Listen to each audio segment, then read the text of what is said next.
व्यवस्था परिवर्तन नगरिन्जेलसम्म म मर्नेवाला छैन र मेरो श्री सम्पत्ति जम्मै म सक्छु, तर यो व्यवस्था परिवर्तन गर्छु। यो केपी ओलीहरूलाई पनि हेकाओस्, तपाईहरु नआतिनुस्, यो लडाईँ जितिन्छ। यो लडाईँ जित्नको लागि लडेको हो, व्यवस्था परिवर्तन गर्नको लागि लडेको। हामीलाई यस्तो गणतन्त्र चाहिएन। तपाईहरुको आशलाई निराश हुन दुर्गाप्रसादले दिदैन। मेरो त सिधै च्यालेन्ज छ केपी ओलीलाई, प्रचण्डलाई, शेरबहादुर देउपा, आरजु देउपालाई। मेरो सिधै च्यालेन्ज छ, तिमीहरुसँग कहाँ खेल्ने हो खेलौं, रिङ कोरेर खेलौं, रिङ कोरेर खेलौं।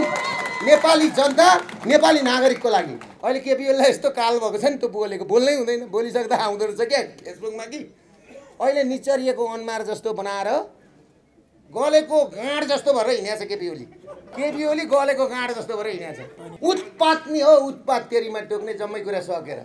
यता केपी ओली गलेको गाँड जस्तो भएको छ, उता बाउ छोरी मर्निङ वक गरेर एक्सर्साइज गरेर देश बनाउनु, कता पार्टी बनाउने हिँडेको।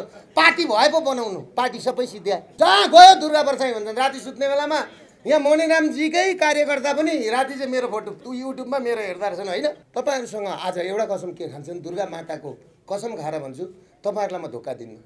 मबाट धोका हुँदैन, अरूबाट के हुन्छ मलाई थाहा छैन, मबाट धोका हुँदैन।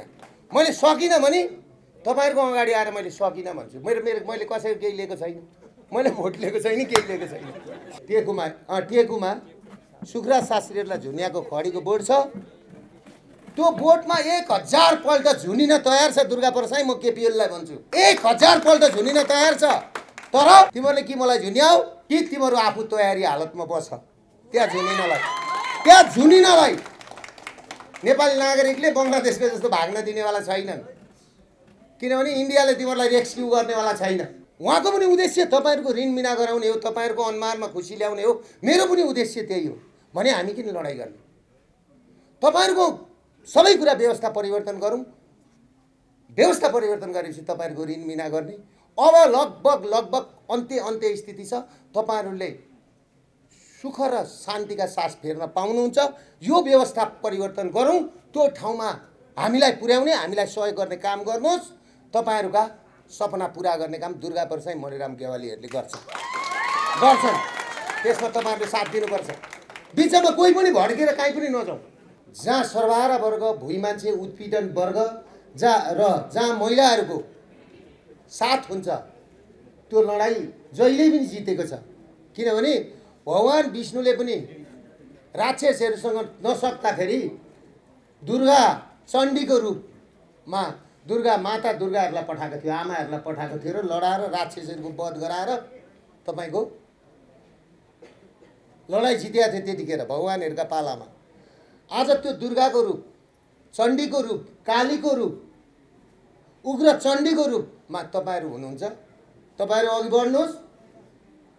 मेरो तर्फबाट गर्ने, हाम्रो अभियानको तर्फबाट गर्ने अब मणिरामजी र मैले गर्नुपर्ने सहयोग तपाईहरुलाई पूर्ण रूपमा हुन्छ, पूर्ण रूपमा गरेर अगाडि बढ्छ। उहाँले अलिकति राजनीतिक तरिकाले भन्नुभयो, मलाई राजनीतिक तरिकाले भन्न आउँदैन, म राजनीतिक प्राणी होइन फेरि। मैले उहाँलाई पनि हेरिरहेँ, उहाँले मलाई हेरिरहनु भयो हो। मैले राजालाई लिएर गएर पानसमा दियो बालेर लघुवित्त र सहकारी बैंक, मिटर ब्याजी, सहकारी ठगहरूको र यो भ्रष्ट खास गरेर केपी ओली, प्रचण्ड, शेरबहादुर देउपा र यो देशमा जति पनि जाली तस्करहरू, मारवाडीहरू, गोल्यान ग्रुप, तुलसीलाल अग्रवालदेखि हामीलाई गोठाला बनाउनेहरूको विरुद्ध मैले जहिले पनि आवाज उठाएँ। त्यतिखेर राजा पनि डराएकै हुन्। तर राजालाई मैले पटक पटक आइदिनु न भनेर भन्दाखेरि अब हाम्रो राजा त कस्तो पर्नु भएछ भने हामी फेरि हिन्दूहरू कस्तो पायौँ भनेदेखि नि हामी कति विश्वास गर्छौँ। पशुपति पनि नबोल्दिने, दुर्गा माता पनि नबोल्दिने, गरम फुल चढाएको छ जम्मै, भगवान बुद्ध पनि नबोल्दिने, राजा पनि नबोल्दिने। हेर्नुहोस् न, त्यस्तो बोकेर हिँड्यो होला भनेर। राजा निर्मल निवासको निवास अब कता न कता उहाँका मान्छे बोलिदिन्छन् होला भनेर प्रचण्डका पछाडि गएर यसो गरेर हात त मिलाउनु भयो क्या मलाई देखाउनलाई। त्यो पनि भएन। मैले के भनेदेखि तिनीहरू जतिको दलाल मैले यही घरमा हो, तपाईँहरूलाई जुन मार्सी आयो नि यही घरमा राखेर मैले कम्युनिस्ट 1 गराउँदाखेरि यी गरिब सर्वहारा वर्गले चाहिँ सुख पाउँछ होला भनेर गरेको त मारवाडीका पार्टनर भएछन् सबै गएर एक भएर झन् बलियो भएर तपाईँले भन्नुभयो नि अघि मणिरामजीले यिनीहरूलाई 5 वर्ष 10 वर्ष देश चलाउन दियो भने त यो देशमा कुकुर पनि हुँदैन र म तपाईँहरूलाई के भन्छु भने उहाँ अलिकति राजनीतिक तरिकाले बोल्नुहुन्छ। अब म राजनीति गरेको मान्छे होइन, भोलि गरौँला नगरौँला मलाई थाहा छैन होइन, राम्रो भयो भने गरौँला नराम्रो भयो भने नगरौँला, खप्तडतिर गएर बसौँला। तर मैले के भनेको छु भने जब हामीले यो अभियान चलायौँ, जब यो आवाज उठायौँ, नेसनल इन्टरनेसनल भारतका आज तक जी न्यूजदेखि लिएर CNN देखि लिएर चाइनाका न्युजहरूदेखि लिएर रसियाका न्युजदेखि लिएर सबैमा आयो कि दुर्गा परसाईले चलाएको अभियान के हो त। आखिर दुर्गा परसाईले के भनेर छ भन्दाखेरि त्यतिखेर आएको छ अक्सफोर्ड एनालिटिकाले एउटा उ गरेको छ, त्यहाँ 15,000 रुपियाँको कुरो हो, यो 15,000 डलरको कुरो हो, 15,000 डलर हो, US डलरको कुरो। किन मिना गर्न सक्दैन? हामीले 20 लाख भन्दा मुनिको गरिबको ऋण मिना गर्थ्यौँ, सबैले तिरिसकेको छ। 1 लाख दिँदाखेरि 80,000 दिएको छ, 5 वर्ष त्यो किस्ता लगेको छ, सबैले पैसा तिरेको छ, अघि मणिरामजीले भन्नुभयो 50 लाखको चिज 5 लाखमा लिलाम गरेर लाँदैछ, 1 करोडको चिज 20 लाखमा लाँदैछ लिलाम गरेर। हामीले 10 करोड 1 करोड लिँदा 10 करोडको चिज धितो राखेर चाहिँ नि पैसा लिएको छ।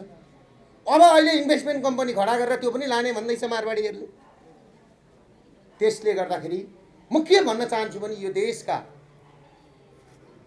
जुन तस्कर छन्, केपी ओलीहरू जस्ता, प्रचण्डहरू जस्ता, शेरबहादुर देउपाहरू जस्ता, छोड्नु भयो नि तपाईँले प्रचण्डको साथ त होइन, छोड्नु भयो भएन भन्नुहोस् न पहिला होइन। भनेपछि हामीले साथ दियौँ नि, मैले प्रचण्डलाई 20 वर्ष साथ दिएँ, उहाँले कति वर्ष दिनुभयो मलाई थाहा छैन। उहाँले गएर त मन्त्री नै खानुभयो, हाम्रो बद्री सरले गलेर आउनुभयो। अहिले आई ऊँट पहाड के नीचे भन्छ नि, गलेर आउनुभयो, चिज चाहिँ यहाँ रहेछ भनेर। यो कुरा तपाईँहरूले चान्चु नै नसोच्नुहोस्। ठ्याक्कै नेपालको स्थिति 1812 मा लेनिनले अक्टोबर क्रान्ति सुरु गर्दाखेरि ठ्याक्कै नेपालको स्थिति भएको थियो। मध्यम वर्गको व्यापारीहरू सबै बाहिर गएका थिए, रसिया खाली हुँदै थियो, किसानहरू झुन्निएर मर्दै थिए, सामन्तहरूले तपाईँको किसानका घर जग्गा जमिन लुट्दै थिए, किसानका छोरीहरू सर्वहारा वर्ग र भोइ मान्छेका छोरी चेलीहरू लिएर गएर बङ्गलामा चाहिँ बलात्कार गर्ने, रक्सी खाने होइन, तिनीहरूलाई नाङ्गो पार्ने र तिनीहरूका घर जग्गा जमिन लुट्ने काम हुँदै थियो। र अब हुँदैन भनेर लेनिनले अक्टोबर क्रान्ति सुरु गरेका थियो। त्यही क्रान्तिलाई अक्टोबर क्रान्ति भन्छ। त्यही क्रान्तिले तपाईँको लेनिनको अक्टोबर क्रान्तिले नै रुसलाई स्थापित गरेको, त्यही होइन कुरो, हामीले बुझेको त्यही हो। भनेपछि आज हामीले गणतन्त्र ल्यायौँ, अब हामीले कसलाई राजालाई त धक्कु लाउने कुरो भएन नि।